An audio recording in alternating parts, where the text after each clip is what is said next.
What up, Cucks? It's your boy, the Hater, and it's time for our Smackdown review. I just finished watching it around midnight because I was busy doing more fun things. But eventually, once my fiance went to bed, I figured, what should I do now? Went outside, smoked some cigarettes, and watched me some Smackdown on my phone. With that being said, let's review it and get this out of the way. You know, the first thing that I want to say is that nothing important happened, because nothing important can happen until we resolve all the storylines at Bash in Berlin, which, I mean, I guess I'll watch it, but I don't care at all. Like, if I miss, like, I'd rather watch soccer tomorrow, you know what I mean? So it is what it is. I think it's tomorrow, right? It might be the day after. I'm not 100% sure. Whatever. We'll see, Cucks. Let's get to it. Okay, so the show opens up, and it's already boring everyone to death. I mean, let's be real, right? We already know that we're in store for, like, if you will, the B team of SmackDown today. So, you know, we get what we get, and we don't get upset. LA Knight comes out and gets basically no reaction. He starts cutting a promo. I don't think anybody understands what he's saying. He mentions Washington, D.C., and the fans boo. He says, don't boo it, guys. Give it a chance. Ludwig Kaiser comes out. He gets a massive pop because he's German. You know what I mean? And he doesn't know how to, like, handle the pop, I guess, is the best way to put it, because in the middle of the pop, he needs to stop and, like, let the fans chant. But he is a heel, so I guess I get it. Basically, he says he's going to win the U.S. title and rename it the European title. The fans start chanting his name. LA Knight basically says, you're not going to do any of that. I'm going to hit it and quit it. And that's exactly what he does. They have a match. LA Knight eventually hits the BFT and pins him clean. Yeah, you know what I'm saying? LA Knight was kind of over, but not exactly, right? Like, nobody really was going for his shtick this time around. It is what it is. I understand. He's going after their guy. But even before they knew that it was going to be Ludwig Kaiser coming out, isn't he on Raw, by the way? But anyways, it is what it is. Like, it's like nobody respects the brand split anyways. So that happened. It wasn't anything great. It wasn't anything fun. It was your typical LA Knight match against what can best be described as a jobber, right? Then we get a boring-ass video package with Gunther and Randy Orton. In the context of WWE, this makes sense.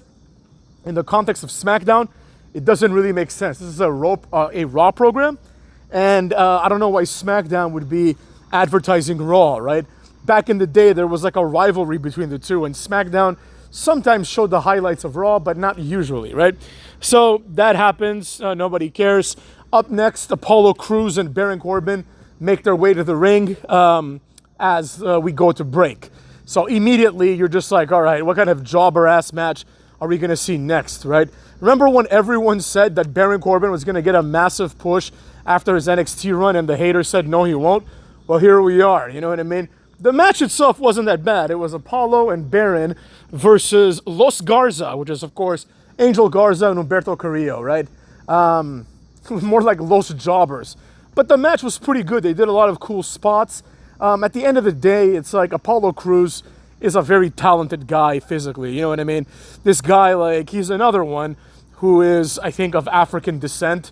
And, you know, people think that Obafemi is going to be a big deal, but they had Apollo Crews here, who's, like, better than Obafemi in every way imaginable, except for size. But, you know, it's not even close as to who can do better moves. Like, I would argue that Apollo Crews, and this is a crazy thing to say, but he's one of the best in-ring guys of all time, because he, like, never botches.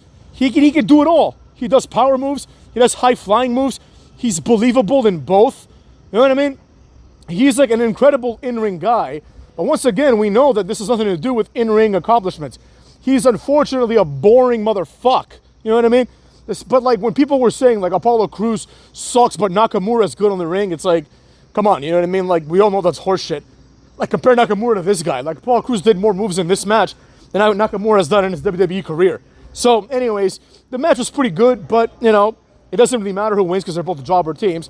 But Los Garza, this is the first time I've heard them being called Los Garza, so maybe they're due for a push.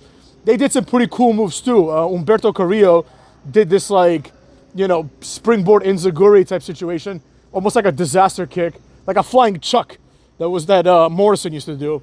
but he did it really well. And they hit their new finisher, the MTY, which is essentially a pop-up into a kick. It's like Ricochet's alarm clock move, but like it takes two people to do it. So it's not as good. You know what I'm saying?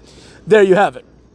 Again, for what it wasn't totally horrible, right? But it's just more so like, who wants to watch this? That was kind of the big idea here. You know what I mean? Like, it's like, if these two teams, look, it's like this, right? If these two teams were presented as being like legit teams, you know what I mean? If they were like, if this was for the number one contendership or something like that, this would be a very good match. But because of the stature, if you will, or the status of both of these teams, it just felt like a throwaway NXT opening match. But instead, it was a throwaway Smackdown opening match, albeit for Smackdown in Berlin, which is even worse because it's Smackdown in Berlin. You know what I mean? Like, you expect the best of the best because they're going there once a year at best. But whatever, this is what it was, cucks. Next up, we see a promo from Solo Sikoa. Now, I'm not sure I understood this correctly, but there's going to be an 8-man tag team match, it seems like, between the Bloodline and the Jobber 4-man team of Street Profits and DIY. I believe Solo Sikoa said that this is going to happen next week, which begs the question, why isn't this on pay-per-view? You know what I mean? Why didn't you fly these jobbers out to Berlin, probably to save money, honestly, but just fly them out, make this a pay-per-view match. It's much more compelling, right? And then have them do something else on SmackDown. But the idea is, it's almost like nobody can wrestle more than once a week. And in reality, nobody can wrestle more than once every 3-4 weeks maybe, right? So that's why. That's the answer to that. Because if they wrestle the pay-per-view, then who's going to wrestle on SmackDown, right? But that's not good. That's bad. Beyond this, Solo Sikoa gives a rundown on all that he has done, basically, as the new tribal chief. And I'm going to make a video about that later, so I'm not going to focus too much on that. But whatever. Next up, Cucky and Cucky Owens come out to have a face-to-face. This is probably the most meaningless face-to-face in the history of face-to-faces. Because what is the point of this? We already know that there is no feud here. There's no rivalry here. This is basically Cody Rhodes needs to have a match. They may as well have come out and said, now for the filler part of the program that's going to lead to the filler match in the pay-per-view, here we've got Cucky and Cucky Owens. They basically said just that. Cucky and Cucky come out, and basically Owens says to Cucky, he says, look, I think you hurt your knee. And the argument that Kevin Owens is making is like, well, if I don't beat you and you're 100%, then it doesn't count because I won the first title like that and nobody gave me props, which is a fair point. But then Cucky basically turns around and buries Kevin Owens some more, right? And he does this in a very underhanded way, right? It was almost like a heel move, if you think about it. Basically, Cucky Rhodes says, look, like when I came, I stole your thunder. I mean, that's basically the best way to put it. When I came, I took away attention from you, and I'd be pissed off too if basically I were relegated to a jobber by Cody Rhodes. That's what Cody Rhodes says to Kevin Owens, right? He basically says, yo, I understand if you hate me, but I love you, right? And it's like this came out of nowhere because, you know, like there's no reason for Kevin Owens to have to feel this resentment because a real friend wouldn't feel that way, right? Basically Cody Rhodes is saying, look, I know it must be killing you inside that I'm better than you, right? And it's like he's like taunting him. So now if Kevin Owens bashes Cody Rhodes in the head, it'd be completely justified. But this is not what happened. Kevin Owens sticks to his plan. Kevin Owens' argument is, everyone that I betrayed deserved it except for Kofi Kingston. He makes that point again, but it's like, what about Sami Zayn? Because he's like, me and you have been friends, Cody. But like, you and Sami Zayn were friends for like forever, and you betrayed him on your first night.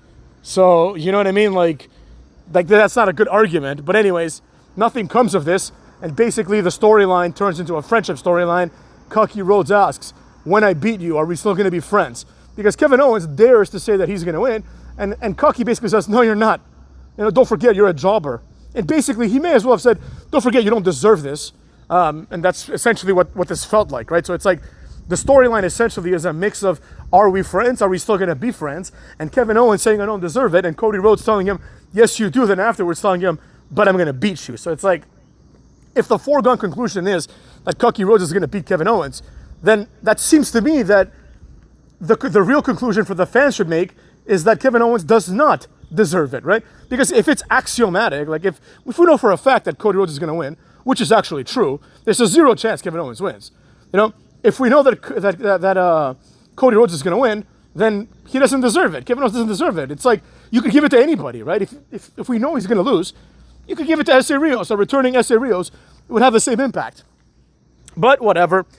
This was just felt like a forced moment. Cody Rhodes is going to wrestle in Berlin, but he's not going to wrestle more than once in Berlin. Same thing with Gunther. Same thing with literally everybody. I don't think anybody is wrestling more than once during this whole tour. You know, they went over the tour a little bit, and it was like Sheamus wrestled in Stuttgart. Naomi wrestled in like Dortmund. You know what I mean? Like they all just brought like one wrestler to wrestle in like each city, you know? Whatever. It is what it is. I don't really care about it too much. They have a little A-Town Down Under thing. Nobody cares. And then we've got, apparently there was a Giovanni Vinci vignette, because I'm looking up the results here, and I missed this completely. I did skip around a little bit, but there was a Giovanni Vinci vignette. I'm going to have to YouTube that, because Giovanni Vinci, I think, is talented. Like, you know, he's another Cesaro, but we'll see where that goes. I mean, he's obviously going to come after, what's his face? Ludwig, but we'll see. Probably nothing will come of it. Then we've got Andrade versus Carmelo Hayes. I mean, you know, like all of their matches, this was a decent match. The finish was a little bit interesting. So, like, Carmelo Hayes is perched on the top turnbuckle, and Andrade goes up there. So I figured Carmelo's going to push him and hit the, nothing but net. But what happens is Carmelo just goes underneath him as if he's going to powerbomb him off the turnbuckle and just smashes his head on the exposed turnbuckle instead. Then he climbs up and he hits the nothing but net, which is one of the worst finishers of all time. Like, it's not a famouser. It's not like a scissors kick. It's literally he just, like, jumps and does a leg drop to someone's back as the person's perched. Like, just do a leg drop finisher at that point. Like, this is not a good finisher. But he hits it and he wins. Now they're 2-2. I predicted that they would eventually become a tag team, and I think that's what's going to happen, because this is going nowhere, you know what I mean? Next up, we have the main event, which is Nia Jax versus Mia Yim, also known as Michin, right? This is like some sort of hardcore match. It wasn't bad, but, like, once again, Michin is never going to win this belt, you know what I mean? This should have been on the pay-per-view, I believe, but once again, Nia Jax is not wrestling twice. But the match was good. The match culminates when Mia Yim power bombs, like, from the turnbuckle, because she's not lifting up Nia Jax. She power bombs Nia Jax through a table, but she then collapses herself. Then Tiffany Strand's music comes out, and she beats Mia Yim with the briefcase. Then she gives the briefcase to the ref, or she's about to, and she's like nodding, like, I'm ready to cash in. Nia Jax sees her, she changes her mind, beats Mia Yim some more. Bayley comes out and saves Michin, I guess. Bayley comes out and attacks Tiffany Stratton, and then Nia Jax does a Samoan drop, because at the end of the day, Nia Jax is a form of Samoan, at the end of the day. So, like, she is beholden to the Samoan moveset. She does a Samoan drop onto the table in the corner, then drags Michin to the corner, puts like a trash can over her head, and does the bonsai drop on her, whatever the hell she calls it. Does the bonsai, the annihilator. She does the annihilator and pins her. Now, what I didn't like about this was the referee counted to 3 while Michin's arms and head were covered by the trash can, right? Which is like, how do you know her shoulder's not up? You know what I mean? You have to be able to see the shoulders down. By that logic, you just, in every street fight, you just put like a trash can on someone and just touch them a little bit for 3 seconds, and then you win. So that was just like an oversight, I guess. But I will excuse it because it made the moment otherwise look badass, right? Like, the being pinned like that just looks more devastating. It looks more of a conquest. So, this was a horrible episode of SmackDown. It had some highlights, like the Apollo Crews, Baron Corbin, and Los Garzas match was okay. The women's match was another high point, in my opinion.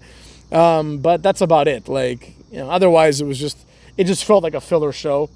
And it's a shame, because, like, if you're going to have a filler show, it should be a filler episode of Raw at least, because it's 3 hours, and you give the Berlin fans a little bit more than just the pay-per-view. Instead of getting SmackDown, they get Raw, and maybe over there they also see Gunther live twice, right? Because it's not like everyone that went today is going to go to the other one. They might not, you know what I mean? So these people deserve to see Gunther and to see, like, something cool and they didn't get to see that. So that being said, take care of yourself, cooks.